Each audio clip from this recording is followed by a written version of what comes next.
श्री स्वामी समर्थ. जय जय स्वामी समर्थ. ओम नमः शिवाय. ओम नमो भगवते वासुदेवाय. नमस्कार मंडळी, मी प्रदीप कुलकर्णी. वटपौर्णिमा, वटसावित्री पौर्णिमा, हिंदू सनातन संस्कृतीमधील अत्यंत महत्त्वाची तिथी वटपौर्णिमा, आपल्या माता भगिनींचा सण. आपल्या सर्वांना प्रथम वटपौर्णिमेच्या खूप खूप शुभेच्छा. या दिवशी विधिवत आपण वडाच्या झाडाचं पूजन करणार आहात. आपल्या पतीच्या दीर्घायुष्यासाठी, त्याला चांगलं आरोग्य मिळावं, कौटुंबिक सुखासाठी, संतती संपत्तीसाठी, मनोकामना पूर्ण होण्यासाठी या दिवशी विधिवत वडाच्या झाडाचं पूजन केलं जातं. हे पूजन शास्त्रोक्त मंत्रासह कसं करायचं याचा व्हिडिओ मी अगोदरच अपलोड केला आहे, आपण तो नक्की बघा. लिंक डिस्क्रिप्शन बॉक्समध्ये देत आहे. बऱ्याच वेळेला वडाच्या झाडाचं पूजन करत असताना त्या ठिकाणी गर्दी असते. अति उत्साहामध्ये काही चुका आपल्याकडून होतात, ज्या चुका झाल्या नाही पाहिजेत. वडाचं पूजन करताना, वटसावित्रीचं अशा पद्धतीनं पूजन करताना कोणत्या चुका टाळाव्यात, तसेच यावर्षीचा वटसावित्री पौर्णिमेचा शुभ मुहूर्त कोणता. वटसावित्री पौर्णिमेचा पूजनाचा व्हिडिओ अपलोड केल्यानंतर काही शंका आपण विचारल्या, खास त्यासाठी शंका निरसनासाठी मी हा व्हिडिओ बनवत आहे. शेवटपर्यंत नक्की बघा.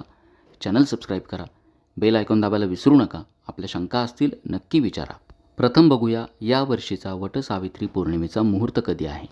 29 जून 2026 रोजी वटसावित्री पौर्णिमा आहे. या दिवशी सूर्योदयापासून साधारणतः 6:30 वाजेपासून दुपारी 1:30 वाजेपर्यंत अत्यंत शुभ मुहूर्त आहे. या वेळेत कधीही आपण वडाचं पूजन करू शकता.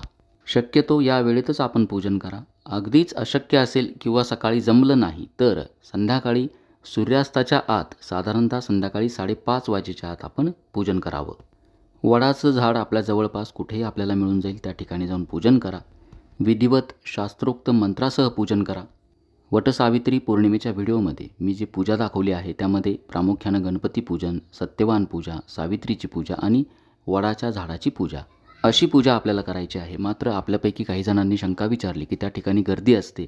मग अशा वेळेला गणपती बाप्पाचं, सत्यवान आणि सावित्रीचं जे पूजन आहे ते आपण जर घरात केलं आणि वडाच्या झाडाच्या ठिकाणी फक्त वडाचं जर पूजन केलं, पुरुष सूक्तांनी त्यांना अभिषेक केला तर चालेल का? नक्की चालेल. उलट ही पूजा शांत चित्तानेच झाली पाहिजे. आपली एकाग्रता, आपला शुद्ध भाव महत्त्वाचा असतो. उपवास आपल्याला 29 जून रोजी करायचा आहे आणि दुसऱ्या दिवशी म्हणजेच 30 जून रोजी आपल्याला उपवास सोडायचा आहे. काही आजारी स्त्रिया असतील, औषधं सुरू असतील, उपवास निघत नसतील, मी आपल्याला सल्ला देईल, उपवास करू नका, उपासना करा. पतीच्या दीर्घायुष्यासाठी, त्याला चांगलं आरोग्य मिळावं, आपल्या मनोकामना पूर्ण होण्यासाठी, कौटुंबिक सुखासाठी आपण हे व्रत करत असतो. ज्यांना उपवास शक्य आहे त्यांनी अवश्य करावा. मात्र ज्यांना अगदीच अशक्य असेल त्यांनी भगवान शिवाची उपासना करा. आपल्या कुटुंबासाठी, आपल्या पतीसाठी त्यांची प्रार्थना करा. दुसरं महत्त्वाचं, सोशल मीडियाचा जमाना आहे. आजकाल रील आपण बनवत असतो. वटपौर्णिमा असेल, कुठलीही पूजा असेल, आपली संस्कृती, आपल्या परंपरा याची कुठेही चेष्टा मस्करी होणार नाही, विटंबना होणार नाही, याची काळजी अवश्य घ्या. आपल्या घरात ही पूजा करत असताना किंवा वडाच्या झाडाची पूजा करत असताना काही महत्त्वाच्या चुका आपल्याला टाळायच्या आहेत. त्या चुका कोणत्या हे आता आपण बघणार आहोत. वटसावित्री पौर्णिमेची जी पूजा आहे ती आपण शुभ मुहूर्तावर करण्याचा प्रयत्न करा. यावर्षीचा मुहूर्त मी आपल्याला सांगितला आहे. दुपारी 1:30 वाजेपर्यंत आपल्या जवळपास कुठेही वडाचं झाड असेल त्या ठिकाणी जाऊन पूजा करण्याचा प्रयत्न करा. ज्यांना अगदीच अशक्य असेल त्यांनी 5:30 वाजेपर्यंत, संध्याकाळपर्यंत पूजा अवश्य करा. सूर्यास्तानंतर मात्र आपण वडाचं पूजन करू नका. वटपौर्णिमा हा सण सौभाग्याचं व्रत समजलं जातं. आपल्या हिंदू संस्कृतीमध्ये जी व्रतवैकल्य असते त्याला शास्त्राचा आधार असतो.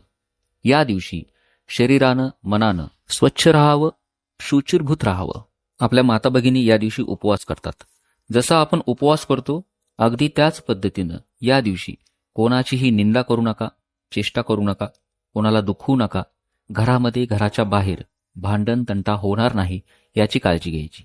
सध्या सोशल मीडियाचा जमाना आहे. प्रत्येकाला वाटतं की आपण व्हिडिओ बनवावेत, रील टाकावेत आणि याच नादात या व्रतवैकल्यांची चेष्टा केली जाते. सत्यवान सावित्री यांचं महती सांगणारं हे जे व्रत आहे, ज्यामध्ये 7 जन्मोजन्मी हाच पती मिळावा असं सौभाग्यदायक असं हे व्रत असतं. चुकूनही या व्रताची चेष्टा मस्करी होणार नाही याची काळजी घ्या. आपला हिंदू सनातन धर्म सर्वात प्राचीन आहे. इतर धर्माचे जे लोक असतात ते आपल्या धर्माविषयी चेष्टा मस्करी चुकूनही करत नाही आणि आपण मात्र त्याच्या उलटं करतो. असं अजिबात करू नका. अतिउत्साहामध्ये या व्रताची चेष्टा होणार नाही याची काळजी घ्यावी. असं जर आपण केलं तर व्रत वैकल्य उपवास करून काहीच उपयोग होणार नाही. या दिवशी माता भगिनी उपवास करतात. ज्यांना ज्यांना शक्य होईल त्यांनी उपवास अवश्य करावा. संध्याकाळी किंवा दुसऱ्या दिवशी सकाळी उपवास आपण सोडावा. ज्यांना उपवास निघत नाही, आजारी असतील, गर्भवती महिला असतील, अशक्त असतील, त्यांनी उपवास नाही केला तरी चालेल. फक्त मनोभावे हे व्रत करावं. शहरामध्ये बऱ्याच वेळा वडाचे झाड आपल्याला मिळत नाही. अशा वेळेला आपण वडाच्या झाडाची फांदी आणतो, ती घरामध्ये आणून तिचं पूजन करतो. असं काही करू नका. शक्यतो जवळपास कुठेही जर आपल्याला वडाचं झाड आढळलंच तर आपण त्या ठिकाणी जाऊन पूजा करा. वेळेअभावी किंवा आपल्याला झाड नाही मिळालं तर आपल्या घरामध्ये आपण मानसपूजा करा. पाटावरती रांगोळी किंवा वडाच्या झाडाचं चित्र ठेवून त्याची मनोभावे पूजा करा. परंतु व्रतवैकल्य व्यवस्थित समजावून घ्या आणि त्यानुसार मनोभावे पूजन करावं.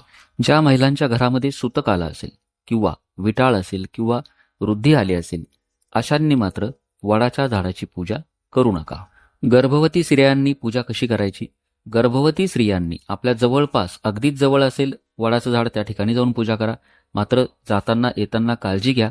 नाही शक्य झालं आपण घरामध्ये मगाशी मी सांगितल्याप्रमाणे पाटावरती रांगोळी काढून वडाच्या झाडाची पूजा करावी.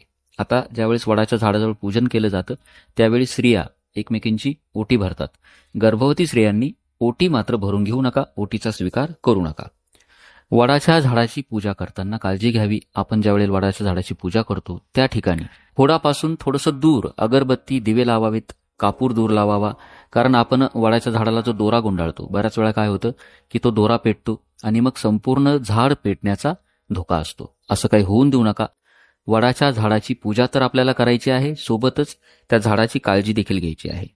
दोरा गुंडाळताना ज्या वेळेला आपण प्रदक्षिणा मारतो ती घड्याळाच्या काट्याच्या दिशेने, म्हणजे जसं आपण मंदिरात गेल्यानंतर ज्या पद्धतीनं आपण प्रदक्षिणा मारतो अगदी त्याच पद्धतीनं वडाच्या झाडाला फेऱ्या माराव्यात. उलट्या फेऱ्या मारू नका. या दिवशी आपण विविध दागदागिने अलंकार परिधान करता. जुनी साडी किंवा काळ्या रंगाचे जे वस्त्र असतात, काळ्या रंगाची साडी असती ती मात्र नेसू नका. शक्यतो नवीन वस्त्र नेसावं आणि काळ्या रंगाची साडी आपण वर्ज करावी. आणि शेवटचं सर्वात महत्त्वाचं, प्रत्येक तिथीचं काहीतरी महत्त्व असतं. या दिवशी आपण वडाच्या झाडाचं पूजन तर अवश्य करा, सोबतच काही आध्यात्मिक सेवा आपल्या घरी अवश्य कराव्यात. मागील व्हिडिओत मी आपल्याला सांगितलेल्याच आहेत, पुन्हा सांगतो. या दिवशी आपण महामृत्युंजय मंत्र भगवान शिवाचा, कारण वडाचं झाड हे शिवतत्व मानलं जातं, म्हणूनच महामृत्युंजय मंत्र, भगवान शिवाचं कुठलंही स्तोत्र, शिवमहिम्न स्तोत्र चालेल, शिवकवच चालेल, या दिवशी आपण अवश्य पठण करा.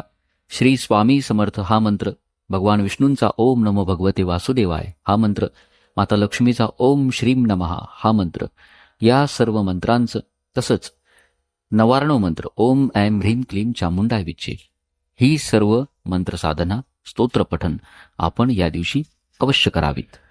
वडाच्या झाडाला पुरुष सूक्तानं अभिषेक करायचं विसरू नका. डिस्क्रिप्शन बॉक्समध्ये मी आपल्याला शास्त्रोक्त मंत्रासह ही पूजा कशी करायची त्याची लिंक दिली आहे. आपला मागील व्हिडिओ नक्की बघा. त्याच पद्धतीनं मंत्रासह सत्यवान सावित्री यांचं पूजन करण्याचा प्रयत्न करा. ह्या सर्व सेवा करा. स्वामी समर्थ महाराजांच्या कृपेने, भगवान शिवाच्या कृपेने आपल्या सर्वांना अखंड सौभाग्य प्राप्ती होईल. आपल्या सर्वांच्या सर्व मनोकामना पूर्ण होतील हीच प्रार्थना मी करतो. माहिती जर आपल्याला आवडली असेल जास्तीत जास्त माता भगिनींपर्यंत पोहोचवा. लाईक करा, शेअर करा, चॅनल सबस्क्राईब करा. आपल्या शंका असतील नक्की विचारा. श्री स्वामी समर्थ. जय जय स्वामी समर्थ. ओम नमः शिवाय. ओम नमो भगवते वासुदेवाय.